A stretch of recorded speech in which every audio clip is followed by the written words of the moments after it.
Hello everyone and good morning all of you. मैं प्रकाश बहुत बहुत स्वागत करता हूं आपकी अपनी YouTube channel target with Ajay sir में। तो दोस्तों, हम इस वीडियो में 25 प्रश्नों का क्विक रिवीजन करेंगे। तो चलते हैं प्रश्न नंबर 1 की तरफ। बिना देरी किए हुए 1 नंबर की तरफ चलेंगे। और हाँ दोस्तों, आपसे रिक्वेस्ट है, बस आप वीडियो को अंत तक देखेंगे। मैं आपको लाइक शेयर और सब्सक्राइब करने के लिए नहीं बोलूँगा, बशर्ते आप वीडियो को अंत तक देखें। आपको खुद आइडिया लग जाएगा कि आपको क्या करना चाहिए और क्या नहीं करना चाहिए। ठीक है, तो जब तक आप वीडियो को अंत तक नहीं देखेंगे तब तक आप फीडबैक भी अपना नहीं दे पाएंगे। तो जो भी फीडबैक देना हो, कोई सजेशन देना हो, तो इसके लिए आपको वीडियो को अंत तक देखना ही पड़ेगा गाइज। और चलते हैं प्रश्न नंबर 1 की तरफ। निम्नलिखित में से कौन सी औषधि को रोक दिया जाता है जब रोगी का पल्स 60 स्पंदन पर मिनट से कम हो? और राइट आंसर हो जाएगा फर्स्ट का ऑप्शन ए, डाइजॉक्सिन को रोक दिया जाता है जब रोगी का पल्स 60 स्पंदन पर मिनट से कम हो जाता है। चलते हैं प्रश्न नंबर 2 की तरफ। और आपको पता है कि जो मॉर्निंग वाला सेशन होता है इसमें सिर्फ हम क्वेश्चन एंड आंसर को डिस्कस करते हैं, क्विक रिवाइज करते हैं, जबकि इवनिंग में जो होता है वो लाइव क्लास होती है और वहाँ पे सारे प्रश्नों का एक्सप्लेनेशन भी दिया जाता है।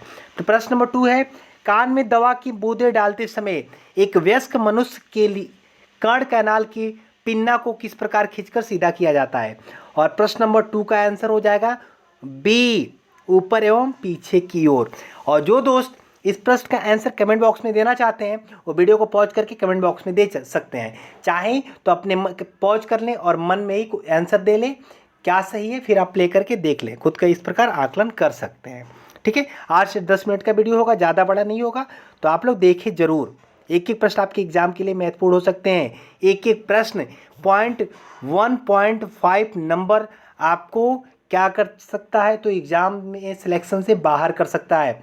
और प्रश्न नंबर 3 है, गहरी सिरा धनदात्रा डीवीटी के विशिष्ट लक्षणों में निम्नलिखित में से किसको छोड़कर सारे लक्षण शामिल है? और 3 का राइट आंसर आपका क्या हो जाएगा? तो 3 का राइट आंसर हो जाएगा ऑप्शन क्या? तो ऑप्शन इनमें से कोई नहीं होगा, क्योंकि इनमें से सभी शामिल है। मांसपेशियों की पीड़ा भी, होमन संकेत भी, सूजन भी और लालिमा भी, ये चारों ही शामिल है। इनमें से कोई एक पर्टिकुलर ऑप्शन नहीं सही है। ठीक है, चलते हैं प्रश्न नंबर 4 के तरफ।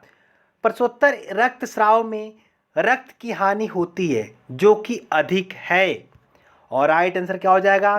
तो 4 का राइट आंसर हो जाएगा ऑप्शन डी, 500 ml। चलते हैं प्रश्न नंबर 5 की तरफ। गर्भावस्था के दूसरे छमाही के दौरान प्लेसेंटा का समय पूर्व अलगाव होने से तेज रक्तस्राव होता है, जिसे कहते हैं। और 5 का राइट आंसर क्या हो जाएगा गाइज? तो 5 का आपका राइट आंसर हो जाएगा ऑप्शन डी, असंबंध नाल। याद रखेंगे आप लोग। चलते हैं प्रश्न नंबर 6 की तरफ। 6 नंबर प्रश्न है, निम्नलिखित में से कौन शिशुओं में अंतरपेशी इंजेक्शन, जिसे क्या बोला जाता है? आईएम बोला जाता है, अंतरपेशी इंजेक्शन देने का सबसे उपयुक्त स्थान है? और राइट आंसर क्या हो जाएगा? तो 6 का राइट आंसर हो जाएगा ऑप्शन सी, वेस्टस लैटरेलिस। ठीक है, क्या बोला जाता है? वेस्टस लैटरेलिस। आप लोग याद रखेंगे। प्लीज़ आप लोग से रिक्वेस्ट है, कोई भी फीडबैक आप देना चाहते हैं, कोई भी सजेशन देना चाहते हैं तो कमेंट बॉक्स में आपका स्वागत है। और 7 नंबर प्रश्न है, केंद्रीय सिरा दाब को मापते समय मैनोमीटर का शून्य बिंदु को व्यवस्थित करते हैं। और 7 का राइट आंसर हो जाएगा ऑप्शन बी, मध्य कक्षी रेखा पर। चलते हैं प्रश्न नंबर नेक्स्ट की तरफ। 8 नंबर प्रश्न है, HIV रोगी की सैया की चादर को विसंक्रमित करने हेतु किस औषधि घोल का प्रयोग किया जाता है? और क्या हो जाएगा राइट आंसर गाइज? तो बिल्कुल, अगर आप सोच रहे हैं क्या 8 नंबर का डी, तो बिल्कुल भी आपका सही है, सोडियम हाइपोक्लोराइड। ठीक है, सोडियम हाइपोक्लोराइड। चलते हैं प्रश्न नंबर 9 की तरफ। अग्नाशय शोथ में यानी पेंक्रियाटिस में निम्नलिखित में से किस औषधि को न लेने की सलाह दी जाती है? और राइट आंसर हो जाएगा 9 का ऑप्शन ए, मॉर्फिन को ना लेने की सलाह दी जाती है। चलते हैं प्रश्न नंबर 10 की तरफ। एनीमा देते समय निम्नलिखित में से किस आसन का प्रयोग किया जाता है? और क्या हो जाएगा राइट? अगर आप सोच रहे हैं 10th का सी देने के लिए तो बिल्कुल आप सही है गाइज, लेफ्ट लेटरल, बाई और पार्श्व अवस्था में। चलते प्रश्न नंबर 11 के तरफ। निम्नलिखित आहार में से कौन सा घाव भरने में बढ़ावा देता है? 11वां नंबर प्रश्न है और उसका राइट आंसर हो जाएगा 11 का ऑप्शन बी। ठीक है, विटामिन सी आहार उच्च कार्बोहाइड्रेट। ठीक है, यानी आहार उच्च कार्बोहाइड्रेट, उच्च प्रोटीन और विटामिन सी, आप लोग याद रखेंगे। चलते हैं प्रश्न नंबर नेक्स्ट की तरफ। 12वां नंबर प्रश्न है, आंशिक मोटाई से जले मरीज की ड्रेसिंग बदलने से पहले नर्स निम्न क्रियाओं में से कौन सा कार्य करेगी? आंशिक मोटाई से जले मरीज की ड्रेसिंग बदलने के लिए नर्स इनमें से किन क्रियाओं को सबसे पहले करेगी? तो इसका राइट आंसर किस पे चला जाएगा?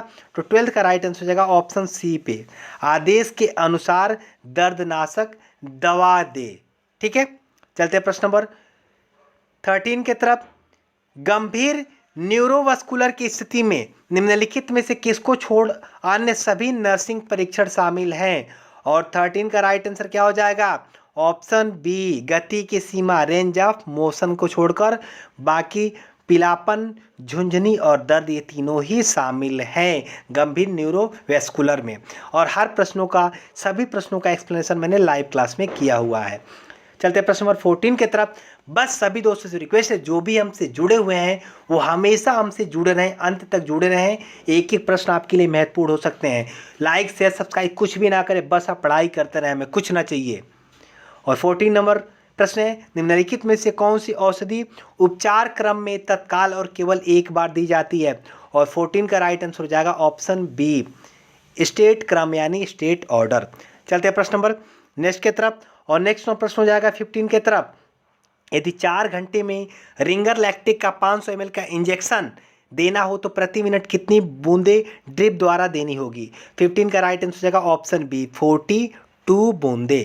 चलते हैं प्रश्न नंबर 16 की तरफ। निम्न में से केवल एक संकेत को छोड़कर ग्लास्को कोमा स्केल में नहीं आता। किसको छोड़कर बाकी सभी आते हैं लेकिन एक जो होता है वो ग्लास्को कोमा स्केल में नहीं आता? तो हमारा राइट आंसर हो जाएगा सेंसरी इम्पेयरमेंट। क्या हो जाएगा? Sensory impairment.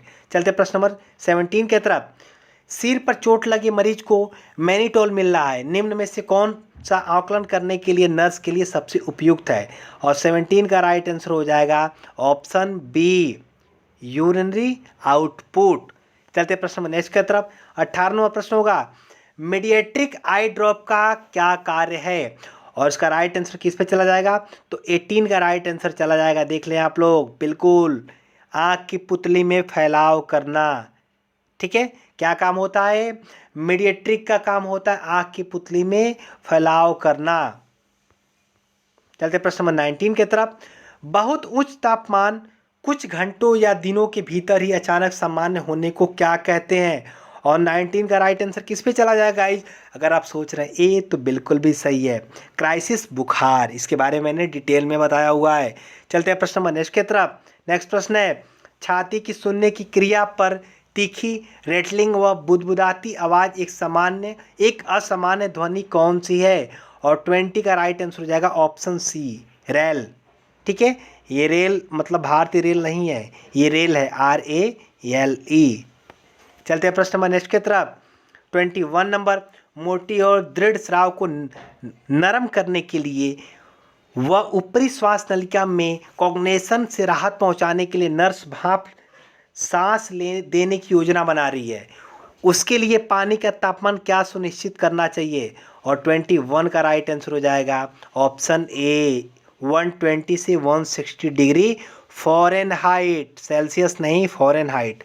चलते हैं प्रश्न नंबर 22 की तरफ। और किसी को भी पता हो कि फ़ारेनहाइट से सेल्सियस में कैसे परिवर्तित करते हैं तो कमेंट करके बताएं, बहुत ही ज़्यादा महत्वपूर्ण है फ़ारेनहाइट से सेल्सियस।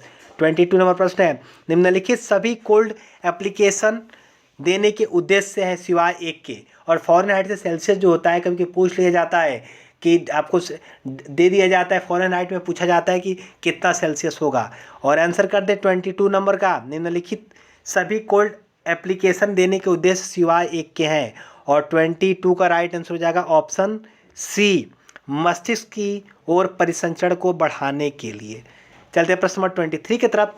पीठ की देखभाल के उद्देश्य इस प्रकार है, पीठ की देखभाल के उद्देश्य इस प्रकार है। 23 का राइट आंसर हो जाएगा ऑप्शन डी, बोथ ए और बी। ठीक है, याद रखेंगे, परिसंचरण को बढ़ावा देने के लिए, सुविधा को बढ़ावा देने के लिए। चलते हैं प्रश्न नंबर 24 की तरफ। मुंह की सफाई करते समय मरीज को कौन सी स्थिति में रखते हैं? और उसका राइट आंसर होगा सी, सेमी फॉलोअर स्थिति में रखते हैं। आज का लास्ट प्रश्न है, रासायनिक जो फर्नीचर साफ करने के लिए प्रयोग किया जाता है, केमिकल जो फर्नीचर को साफ करने के लिए प्रयोग किया जाता है। और बहुत आसानी से आप इसका आंसर दे सकते हैं, क्योंकि अगर आप मेरे स्टूडेंट हैं और पढ़े हैं तो उसका राइट आंसर हो जाएगा बोथ ए एंड बी। ठीक है, क्या क्या? ग्लूथरेल्डिहाइड और सेवलॉन दोनों का प्रयोग फर्नीचर को साफ करने के लिए किया जाता है। आप लोग याद रखेंगे। तो आप लोग कमेंट बॉक्स में बता सकते हैं कि कैसे प्रश्न लगे। अगर प्रश्न अच्छे लगे हों तो अपना फीडबैक कमेंट बॉक्स में अवश्य दें। और आपको पता है कि आपको क्या करना है, जो आपको उचित लगे वो करेंगे, लेकिन आपको फीडबैक अवश्य देना है। कोई सजेशन है तो वो भी आप दे सकते हैं, कमेंट बॉक्स में आपका स्वागत है। Thank you for watching, thank you so much. जय हिंद, जय भारत, वंदे मातरम। Have a good day and good luck. Bye bye, take care and love you all.